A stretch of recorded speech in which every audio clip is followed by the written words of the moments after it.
Hi everyone, welcome to Enviro Catalyst YouTube channel. मेरा नाम है रूपेंद्र सिंह। मैं फैकल्टी हूँ इन्वायरमेंटल साइंस की और डायरेक्टर हूँ कैटलिस्ट सेंटर ऑफ एक्सीलेंस का। आज मैं आपके साथ हूँ एक नए वीडियो के साथ। आज हम लोग यूनिट 1 यूजीसी-नेट इन्वायरमेंटल साइंस के एटमॉस्फेरिक साइंस यूनिट से एक इम्पॉर्टेंट टॉपिक कवर करेंगे, प्रेसिपिटेशन का। इस टॉपिक से रिसेंट एग्जामिनेशन दिसंबर 23 में क्वेश्चन भी आया, उस क्वेश्चन को भी सॉल्व करेंगे। ठीक है, तो सबसे पहले समझने की कोशिश करते हैं प्रेसिपिटेशन होता क्या है और फिर हम लोग कितने तरह के प्रेसिपिटेशंस होते हैं और उनके पीछे जो मैकेनिज्म रिस्पॉन्सिबल है उसको समझने की कोशिश करेंगे। देखिए, प्रेसिपिटेशन का मतलब क्या हुआ, व्हाट इज़ प्रेसिपिटेशन, पहले उसको डिफाइन करते हैं। तो condensation of water vapour in the air in the form of water droplet और in the form of ice and they are falling on the earth surface.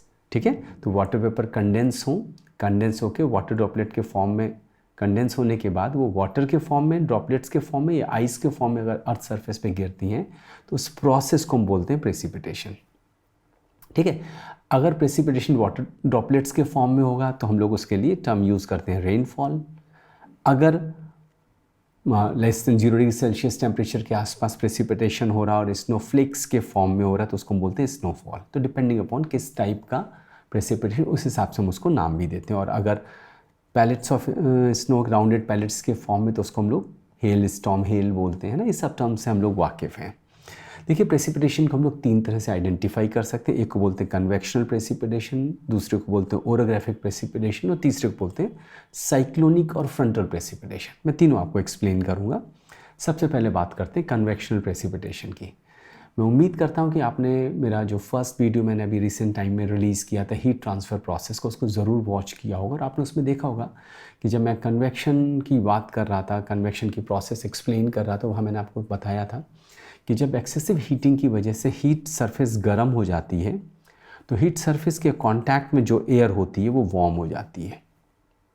ठीक है, अब जस्ट इमेजिन करिए मई जून का समय, solar heating, intense solar rise है ना, sunlight earth surface पे गिर रही है, क्या होगा, अर्थ सरफेस वार्म हो जाएगी।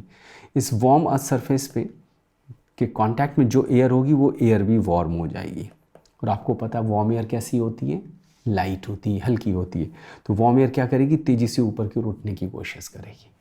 ठीक है, कन्वेक्शन एसेंट। तो जब ये वार्म एयर ऊपर की ओर जाएगी जस्ट एक्सेसिव हीटिंग की वजह से, जैसे से एयर ऊपर जाएगी कूल होती जाएगी। ठीक है, अब आप मेरे ख्याल से इतनी आपको समझ होगी कि जो वार्म एयर होती है उसकी मॉइस्चर होल्डिंग कैपेसिटी ज़्यादा होती है और dry air like cold air dry होती है, वार्म एयर मॉइस्ट होती है। तो warm air can hold more of moisture, जबकि ड्राई एयर ज़्यादा मॉइस्चर कैरी नहीं करती है। देखिए, विंटर्स के समय जो ऊँट फटते हैं वो ड्राइनेस की वजह से होता है। तो जैसे से ये एयर ऊपर जाती है कूल होने लगती है, इसका टेम्परेचर कम होने लगता है। और कोल्ड एयर की, जैसे मैंने बोला कि वाटर होल्डिंग कैपेसिटी कम होती है, तो जो मॉइस्चर इसके पास होता है वो उसके सैचुरेशन पॉइंट के बियॉन्ड चला जाता है। नतीजा क्या होगा, इट विल स्टार्ट कंडेंसिंग। ठीक है, वाटर ड्रॉपलेट जो है कंडेंस करना शुरू कर देंगे वाटर ड्रॉपलेट्स के फॉर्म में वाटर वेपर। और जब कंडेंसेशन स्टार्ट होगा तो फिर क्या होगा, it will start falling in the form of rainfall और कन्वेक्शनल प्रेसिपिटेशन स्टार्ट हो जाएगा। ठीक है, तो कन्वेक्शनल प्रेसिपिटेशन कब हो रहा है, जब एक्सेसिव हीटिंग की वजह से air is forced to rise into the atmosphere. इस टाइप का रेनफॉल आपको बहुत कॉमनली देखने को मिलता है इक्वेटोरियल एरिया में। वहाँ पे एक्सेसिव सनलाइट की अवेलेबिलिटी बहुत ज़्यादा होती है। डोल्ड्रम एरिया जिसको बोलते हैं 0 to 10 degree north and south equator, तो वो एरिया पे स्पेसिफिकली आपको इस टाइप के रेनफॉल्स देखने को मिलते हैं जिसको हम लोग बोलते हैं कन्वेक्शनल प्रेसिपिटेशन। ठीक है, मैं फिर से एक बार एक्सप्लेन कर रहा हूँ। वजह क्या है, एक्सेसिव सनलाइट की वजह से लैंड सरफेस, अर्थ सरफेस गर्म हो गई। इस वार्म अर्थ सरफेस के कांटेक्ट में जो एयर होगी वो वार्म होगी, उसकी भी वार्मिंग होगी। वार्म एयर लाइट होती है तो तेज़ी से ऊपर की ओर जाना शुरू करती है। वार्म एयर की मॉइस्चर होल्डिंग कैपेसिटी ज़्यादा होती है तो उसके पास ढेर सारा मॉइस्चर है। अब जैसे ही ऊपर जाएगी कोल्ड होती चलेगी। कोल्ड एयर की मैं बार बार बोल रहा हूँ, ये कोल्ड एयर की वाटर होल्डिंग कैपेसिटी कम होती है, तो जो मॉइस्चर इसके पास होता है वो सैचुरेशन पॉइंट के बियॉन्ड चला जाएगा, कंडेंस करना शुरू कर देगा। और जब कंडेंसेशन स्टार्ट होगा वाटर ड्रॉपलेट्स के फॉर्म में, फिर ये वाटर ड्रॉपलेट्स रेनफॉल के फॉर्म में गिरने लगेंगे, जिसको हम लोग बोलते हैं कन्वेक्शनल प्रेसिपिटेशन। ठीक है, तो देखिए यहाँ पे एयर के ऊपर जाने की वजह, राइज करने की वजह क्या थी, excessive heating of earth surface. ठीक है, दूसरे तरह के रेनफॉल देखिए, ये वही डायग्राम के थ्रू एक्सप्लेन किया है। दूसरे तरह की प्रोसेस को हम लोग बोलते हैं ओरोग्राफिक प्रेसिपिटेशन। देखिए सब कुछ सारा कंटेंट आपको मेरी book fundamental of environmental science 8th edition में मिलेगा, ठीक है। तो अगर आप इस कंटेंट को पढ़ना चाहते हैं उस बुक को बाई कर लीजिए, अमेजन फ्लिपकार्ट दोनों पे अवेलेबल है। अब देखिए ओरोग्राफिक प्रेसिपिटेशन के केस में क्या होता है, जरा इस डायग्राम पे ध्यान दिए। देखिए एक माउंटेन बना हुआ है, ठीक है, ये नीचे सी लेवल दिया हुआ, ये माउंटेन है, ठीक है। Suppose this is the direction from which the wind is coming. तो जब विंड इधर से आना शो करती है तो माउंटेन की प्रेजेंस की वजह से ऑब्स्ट्रक्शन क्रिएट होता है। तो this wind is force to rise, wind ऊपर की ओर राइज करना शो करेगी। अब जब विंड ऊपर की ओर राइज करेगी तो देखिए यहाँ पे राइजिंग हो रही है विंड की, वजह कोई भी हो, लाइक कन्वेक्शनल प्रेसिपिटेशन में एक्सेसिव हीटिंग वार्मिंग की वजह से हो रही थी, यहाँ ऑब्स्ट्रक्शन की वजह से हो रहा है। तो प्रोसेस वही होने वाली है। When this wind is force to rise तो अगेन इसमें एडियाबैटिक कूलिंग, जो ऊपर गई कूल हुई है ना, जब ऊपर की ओर जाती तो ऊपर टेम्परेचर कम है और प्रेशर कम है, नतीजा क्या हुआ, एयर एक्सपेंड करती है और एडियाबैटिक कूलिंग होने लगती है।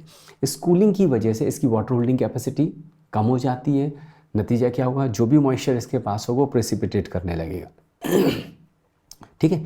और इस साइड में जिसको हम लोग विंडवर्ड साइड करते हैं एक्सेसिव रेनफॉल होती है, ठीक है, क्योंकि जो मॉइस्चर है कोल्ड एयर के पास वाटर होल्डिंग कैपेसिटी का वो मॉइस्चर पूरा यहाँ पे गिर जाएगा। अब जस्ट इमेजिन करिए जब इस माउंटेन को क्रॉस करेगी, माउंटेन के अलोंग फिर नीचे जा रही है, जब ये डिसेंड करेगी, असेंड कर रही थी तो कोल्ड हो रही थी, वाटर होल्डिंग कैपेसिटी उसकी कम हो गई थी और जो मॉइस्चर था वो उसने प्रेसिपिटेट कर दिया। अब क्या हो रहा है, जब ये नीचे की ओर जा रही है वार्म हो रही है, वार्म एयर की वाटर होल्डिंग कैपेसिटी ज़्यादा होती है, चूँकि मॉइस्चर ऑलरेडी यहाँ पे गिरा चुका है, यहाँ पे इसका प्रेसिपिटेशन, इसके पास वैसे ही बहुत कम मॉइस्चर है, और जो कुछ मॉइस्चर बचा भी जब ये नीचे की ओर वार्म हुई तो इसने और स्ट्रांगली उसको होल्ड कर लिया। नतीजा क्या होगा, इस एरिया में पानी की कमी हो जाएगी, इस एरिया में रेनफॉल नहीं होती, ऐसे एरिया को हम लोग बोलते हैं रेन शेडो एरिया, ठीक है। तो इस एरिया को क्या बोलते हैं हम लोग, रेन शेडो। इस वाले को विंडवर्ड एरिया बोले थे जहाँ पे काफ़ी पानी बरस रहा था, ठीक है। अब यहाँ पे देखिए एयर के राइज करने की वजह क्या थी, प्रेजेंस ऑफ माउंटेन, इसलिए इस टाइप के प्रेसिपिटेशन को क्या बोलते हैं, ओरोग्राफिक प्रेसिपिटेशन, ठीक है। तो आप अंतर समझ गए, कन्वेक्शनल प्रेसिपिटेशन और ओरोग्राफिक प्रेसिपिटेशन। कन्वेक्शन में कोई ऑब्स्ट्रक्शन नहीं था, air was forced to rise because of excessive heating over surface, while in the case of orographic precipitation air is forced to rise because of the presence of the mountain chain and it influences the type of vegetation. Like for example we talk about, अगर हम लोग western घाट की बात करें, है ना, अब ये देखिए वेस्टर्न घाट से इस तरह करके ये इधर से साउथ वेस्ट मानसून आता है। अब यहाँ पे ये वेस्टर्न घाट्स की प्रेजेंस की वजह से एग्जैक्ट वही सिचुएशन अराइज हो रही जो यहाँ पे होती है, तो इस एरिया में एक्सेसिव रेनफॉल होगी और यहाँ पे आपको ट्रॉपिकल रेन फॉरेस्ट देखने को मिलते हैं। And this is the area जो इंडिया के एग्रीकल्चर के लिए सबसे बड़ी मुश्किल पैदा करता है, ये रेन शेडो एरिया, जहाँ पे बहुत कम पानी बरसता है और यहाँ पे ऑलमोस्ट जीरो कंडीशंस डेवलप हो जाती हैं। ड्रॉट स्ट्रेस एरिया है, हमेशा ड्रॉट प्रोन एरिया रहता है, यहाँ पे पानी की हमेशा कमी रहती है, ठीक है। अच्छा, तीसरे तरह के प्रेसिपिटेशन को हम बोलते हैं साइक्लोनिक और फ्रंटल प्रेसिपिटेशन। पहले समझने की कोशिश करते हैं फ्रंट्स कहाँ से आए। देखिए कॉन्सेप्ट होती है एटमॉस्फेरिक साइंस में, या हम लोग इसको जियोग्राफी में भी पढ़ते हैं जिसको हम बोलते हैं एयर मास, ठीक है। एयर मास क्या है, it's a body of air having characteristics, similar characteristics in terms of moisture, temperature, ठीक है। तो इस बॉडी ऑफ एयर, जब कोई एयर किसी जगह पे काफ़ी लंबे समय तक रुकी रहती है तो वो उस जिस सरफेस के ऊपर, मान ली लैंड एरिया के ऊपर, कॉन्टिनेंटल एरिया के ऊपर, तो उससे वो अपने कैरेक्टरिस्टिक्स एक्सचेंज करेगी, उसके जैसे बन जाएगी। ओशन एरिया के ऊपर है तो वैसे हो जाएगी, तो हो गया इसकी कैरेक्टरिस्टिक काफ़ी उस हद तक अंडरलाइंग एरिया के जैसी हो जाती है। And suppose you are having 2 air masses, अब इसके अंदर की कैरेक्टरिस्टिक आर मोर और लेस, है ना, इट हैज़ एक्सचेंज इस temperature, moisture and so many things with the below surface, तो it has got some unique properties। जैसे ये इस एयर बॉडी की हम बात करें, एयर बॉडी के जैसे इसको क्रॉस करोगे यहाँ पे सिचुएशन यहाँ से बिल्कुल डिफरेंट होती है। तो this boundary of air mass is what we call fronts. Suppose this is a cold air mass, so this is a cold front, and suppose this is a warm air mass, so this is a warm front, ठीक है। As I said, these air masses form when air remains stagnant at certain area for a long period of time. But it will not remain so all the time. At some point of time, these air masses will start moving towards each other. And suppose they start moving towards each other, तब क्या होगा, जब एक दूसरे की तरफ move करेंगे तो वार्म एयर मास कैसा है, लाइटर होगा, वार्म है, लाइटर होगा, हल्का होगा। तो हल्के होने की वजह से क्या करेगा, it will start rising above the cold air mass, warm air mass cold air मास के ऊपर राइज करने लगेगा। अब सोचिए जब वार्म एयर को आप फोर्स करोगे ऊपर राइज करने के लिए, तो जो पिछले 2 प्रेसिपिटेशन में आपने देखा वो यहाँ पे भी होगा। When this warm air is force to rise, देख कोल्ड वाला डेंस है, ये नीचे की ओर जाएगा, ये नीचे घुसता चला जाएगा, ये ऊपर की ओर जा रहा है। When warm air is force to rise, फिर same process, it will get cooled, its water holding capacity will decrease, so it will start precipitating, जो इसके पास मॉइस्चर वो प्रेसिपिटेट करने लगेगा, and this will lead to what we call frontal precipitation और cyclonic. Cyclonic भी इसलिए बोलते हैं कि टेम्परेट एरिया में these air masses lead to development of what we call temperate cyclones. ठीक है, तो इस टाइप के temperate cyclones do form because of these movement of air masses, so of different contrasting characteristics. तो उसी तरीके से frontal precipitation, cyclonic precipitation, they belong to the same thing. तो यहाँ पे क्या हो रहा है कि यहाँ पे मूवमेंट ऑफ एयर मासेस की वजह से रेनफॉल हो रहा है। This rainfall shall remain confined to this area only where they are touching each other, these fronts are crossing each other, they are riding above each other. This is the area where the precipitation would occur, and this type of precipitation is what we call cyclonic or frontal precipitation. ठीक है, अब देखिए इन तीनों ही cases में आप देखा वजह कोई भी हो, एयर क्या हो रहा है, ऊपर जा रही है। एयर जब ऊपर जा रही है तो उसमें एक्सपेंशन हो रहा है, एडियाबैटिक कूलिंग हो रहा है, और इस एडियाबैटिक कूलिंग की वजह से उसकी वाटर होल्डिंग कैपेसिटी रिड्यूस हो गई, तो जो मॉइस्चर उसके पास है वो उसके सैचुरेशन पॉइंट के बियॉन्ड चले गया, वो कंडेंसेशन पॉइंट के बियॉन्ड चला गया और वो प्रेसिपिटेट करने लगता है, and this is how precipitation starts. ठीक है, अब देखिए इसके ऊपर एक क्वेश्चन आया था अभी दिसंबर 2023 में, आइए इस क्वेश्चन को रीड करते हैं। ठीक है, the upward movement of a parcel of air requires the mechanism which में affect the ascent of air, है ना, upward movement of parcel of air की बात कर रहे हैं जो असेंट ऑफ एयर को इन्फ्लुएंस करेगा। Such mechanism is called lifting mechanism. अब लिफ्टिंग की वजह कन्वेक्शनल हो सकती है, ओरोग्राफिक हो सकती है, फ्रंटल हो सकती है। ठीक है, and falls into 3 categories which are, पहला तो हो गया adiabatic lifting is caused due to cooling of parcel of air. Adiabatic lifting is caused due to cooling of partial air. बताइए जरा सा, कूलिंग की वजह से हो रही थी, वार्मिंग की वजह से होती है, एयर वार्म हो रही तब तो ऊपर की ओर जा रही थी, ना कि कूल होने की वजह से। तो ये ऑप्शन तो गलत है, ये स्टेटमेंट तो गलत है। क्या बोला, adiabatic lifting is caused due to cooling, नहीं, adiabatic lifting occurs due to warming of a parcel of air. ठीक है, second statement, the cyclonic lifting is caused due to meeting of 2 thermally contrasted air masses, जो भी last में मैं आपको explain ही कर रहा था, and subsequent formation of cyclonic front. बिल्कुल सही, ये स्टेटमेंट बिल्कुल सही है।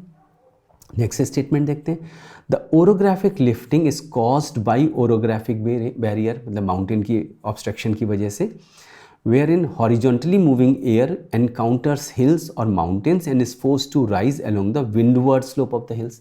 बिल्कुल सही, ये सारे शब्द अभी आए थे जब मैं एक्सप्लेन कर रहा था।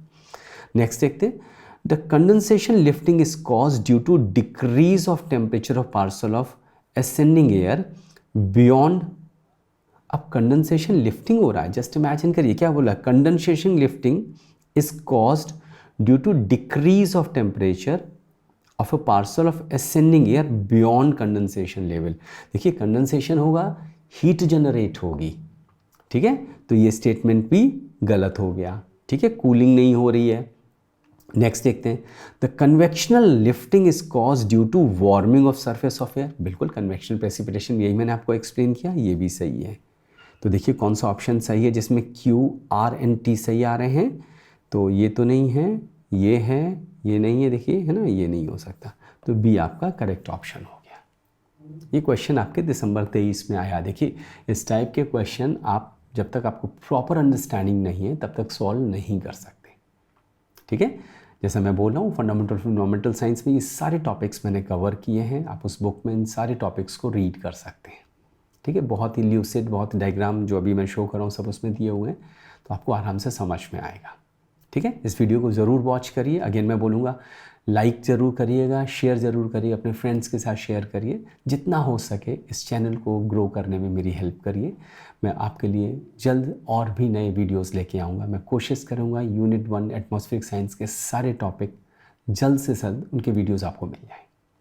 Thanks for watching this video. Thank you.